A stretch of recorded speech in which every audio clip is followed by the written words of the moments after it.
Hello everyone and welcome. For those of you that don't know me, which is probably all of you, my name is Massimo Carina and I'm a racing driver. This past season in 2025, I was fortunate enough to participate in the full season of Ferrari Challenge North America. And in this video and many others over the coming weeks, I'll be going race by race, showing you exactly how they all went from my perspective, showing you some exclusive onboard footage from my car, and showing you exactly what goes on during a racing weekend as a driver. I'm going to be covering all of the interesting stuff, of course, but also going into the highs and lows of racing, and also some of the nitty-gritty stuff that a lot of other team and driver channels don't show you. My biggest inspirations for this channel include a couple of guys by the name of Alberto Nasca and James Baldwin. You may have heard of them. They're truly some of the greats when it comes to this style of content, showing off the races and going into all the details like I'm trying to do as well.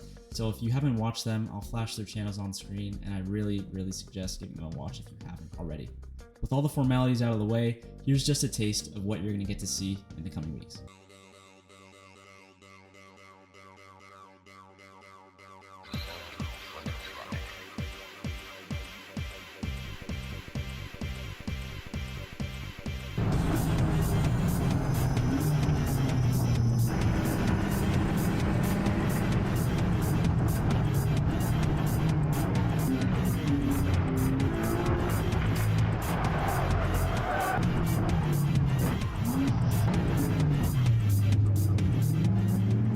So now that you get to see what some of the things will look like, let's go over the who, what, when, where of the whole series so that there are no questions to be had about the whole thing. Firstly, let's go over the car in the series.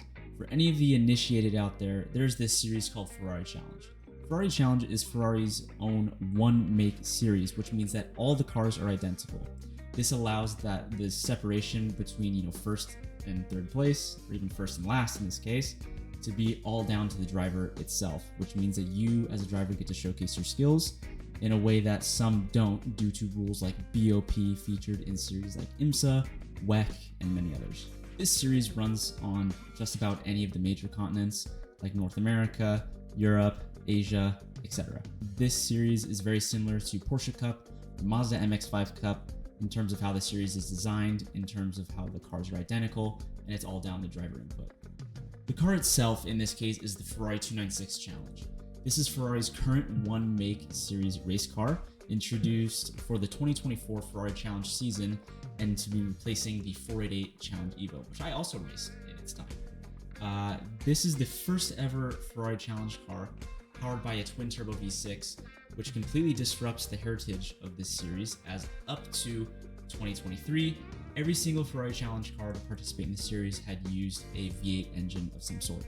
The 296 uses a 3-liter twin-turbo V6 without the hybrid assist featured in the street car, which allows for the car to produce 700 horsepower and 740 newton-meters of torque. Power is sent only to the rear wheels through a 7-speed dual-clutch transmission, and the car has a dry weight of about 1,330 kilos. Just for comparison, the previous generation Challenge car, the 488 Challenge Evo, was quite fast, but this 296 Challenge is so fast and such an evolution of the previous generation that the car is roughly 2 to 3 seconds a lap quicker than the 488 Challenge at any track that we go to. And not to mention, on some tracks, we're actually faster than GT3 cars. But enough of reading the crimp sheet, as I'm sure many of you can do by yourselves. It's time for the calendar and go over the where of this whole series. This year we'd be going to some absolutely incredible tracks, some big bucket list ones as well. I'll flash the calendar on screen so you can see exactly where we're going to go. And yes, that is the Miami Formula One circuit that you're seeing. Now for the big stuff and the main attraction, let's go over the race weekend itself. The first round of the Ferrari Challenge North America series was hosted at the ever famous and twisty Sonoma Raceway in Sonoma, California. I had raced this track the year prior to varying levels of success, as I'm sure many of you have seen.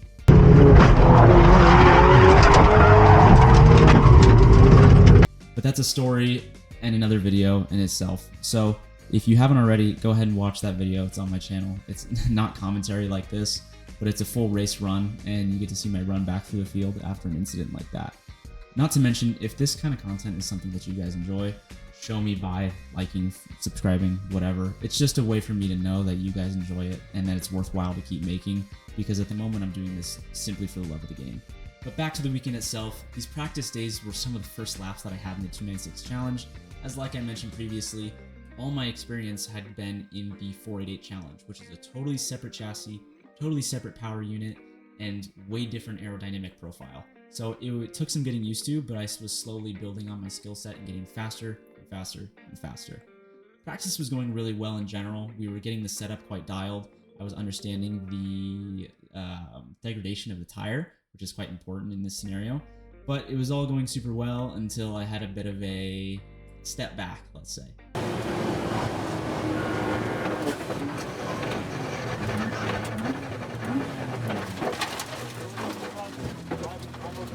The wheel just fucking fell off. Yeah, the wheel just fell off. This wasn't at the very start of a session either. It was 25 minutes into a race run, so we were simulating tire degradation over a full run. And it was really odd scenario.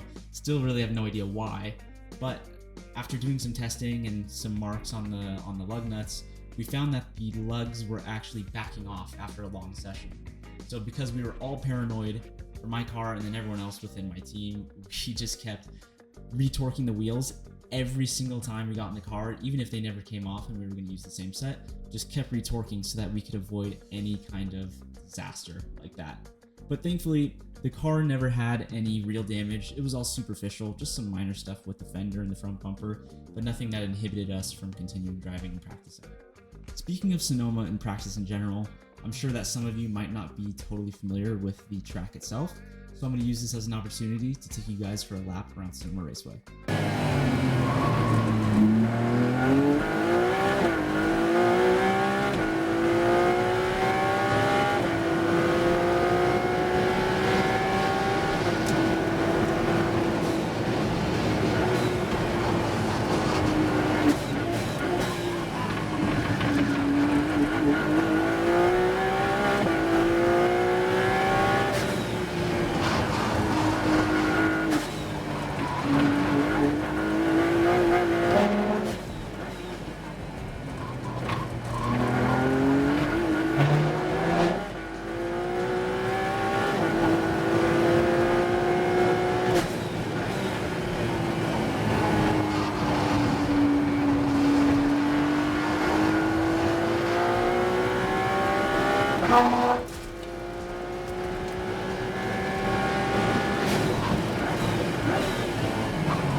Finally, onto the weekend itself. The format of Saturday and Sunday is identical, and it's as follows. In the mid-morning, we will qualify for the race that happens that afternoon. I know that some of the other Ferrari Challenge series have a bit of a different weekend format, but for us, we have two separate qualifyings on the day of the race. So we'll qualify in the morning of Saturday and Sunday, which sets our grid for that respective race. Saturday's qualifying was incredibly tight as I managed to grab pole position, but not by a very big gap.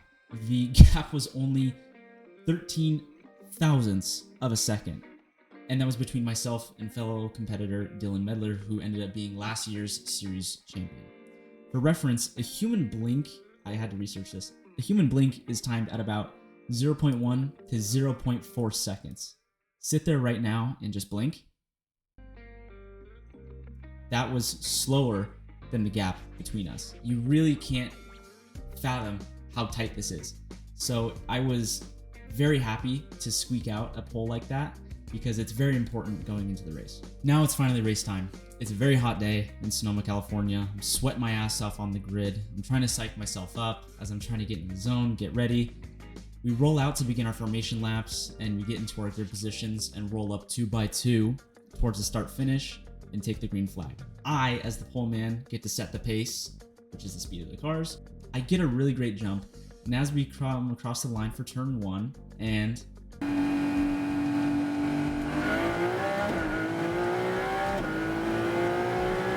stop. Did you see it? In this moment, I made a horrible mistake, and I bet that most of you never saw it. Let me back it up and replay it to see if any of you got it.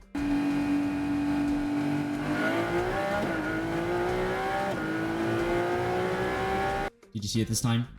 Probably not. Let me show you one more view from the outside to see if you saw it. Next turn, and Massimo Perina should have the advantage here. They have to wait till the green flag before they can get going. They are all bunched up. Massimo Perina then with a perfect start. Manny Franco will try and get the better of Dylan Medler. And what about now? No? I figured. So let me, unfortunately, dive into the rulebook and show you exactly what I did wrong, so that you don't have to make the same mistake. In the IMSA Ferrari Challenge sporting regulations, in chapter 19.1 on the topic of race starts, the column reads, cars must remain in line in their respective grid lines. In line means overlapped, and behind the car they are following on the grid, and must not overtake within their starting column until they individually cross the starting line after display of the green flag. What this is essentially saying is that the reason I was given a penalty was for this exact reason. Came over too early. That's it. The rulebook states that you have to remain in line with your grid position. In my case, this means on the left, all the way until the start-finish line. This means no weaving, blocking, setting up for the following corner. And as you saw, the layout for turn 1, which is a very fast uphill left-hander, means that I needed to set up on the right. So I did the very classic racing driver thing, and I just moved over. When in reality, I should have just sat there and waited. That's the it's the unfortunate reality, but the biggest issue is that because I got such a good start and ahead of P2, I had that gap, which allowed me to make that mistake. I was quickly notified in the car about my penalty. My race engineer John got on the radio and communicated with me, hey, we've been given a 15-second time penalty for a start infringement. From here until the end of the race, I need qualifying laps from you. And qualifying laps is exactly what I did. Given that I had clean air in front of me, I had to drive like a bat out of hell to try and get as many seconds as possible to the cars behind, as many seconds as I would pull would change my finishing position, because the 15 seconds would be applied to my final finishing. This was very important because the finishing time indicates, how many points I get. And being that this is the first race of the season, this would completely change how the championship would shake out. Lap after lap, I was pushing so hard to gain those valuable seconds, and the gap slowly started to climb, believe it or not. 1 second, and 3 seconds, 5 seconds, and 10 seconds. I just kept banging out the laps again, with as much consistency as I could muster. At one point, I had pulled a 12-second gap in only about 13 laps. It was looking really good, and it looks like I might get away with my error and not have to deal with the repercussions until I made a very crucial mistake.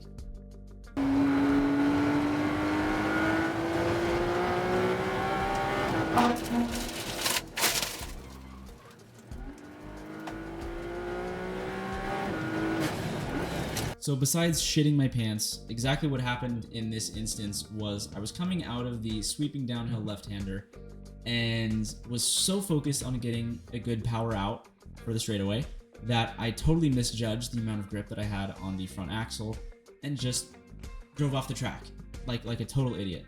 I've dipped tires out there before with no issue, so I go, okay, I might just dip a tire and keep my foot in it and get away with it. Nope, not this time. I was all the way off the track, and as you saw by the massive correction, almost chucked it in the wall.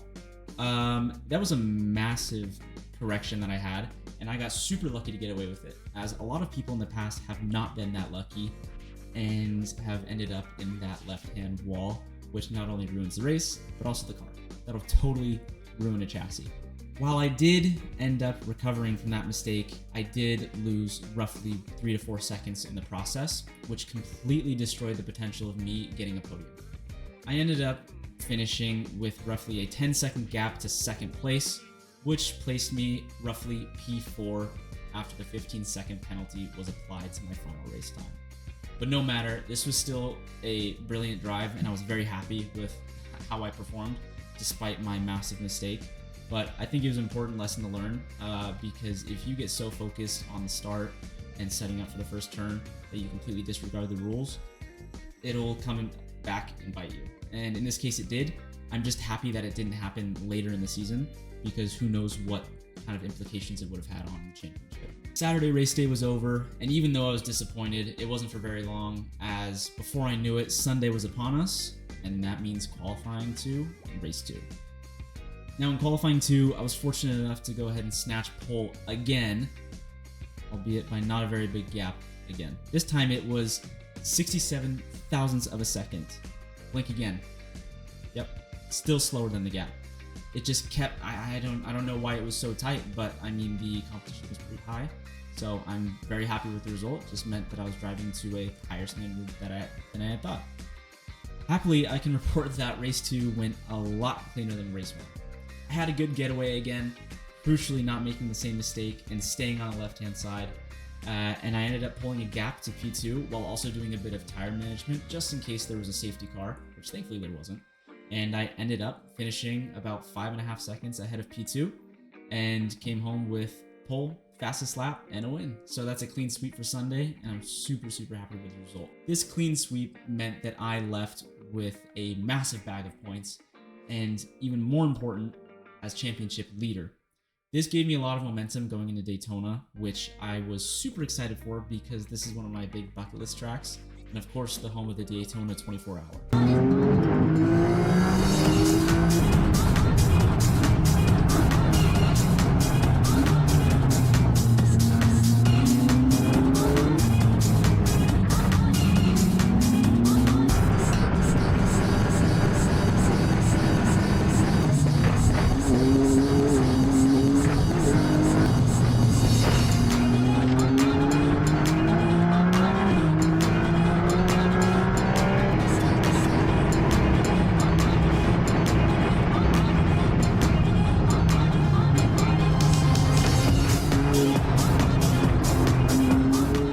Of course, I'll make a video on Daytona, and I really don't recommend missing it because as you saw by that little teaser, this is going to be a crazy one and is some of the best racing of the entire year.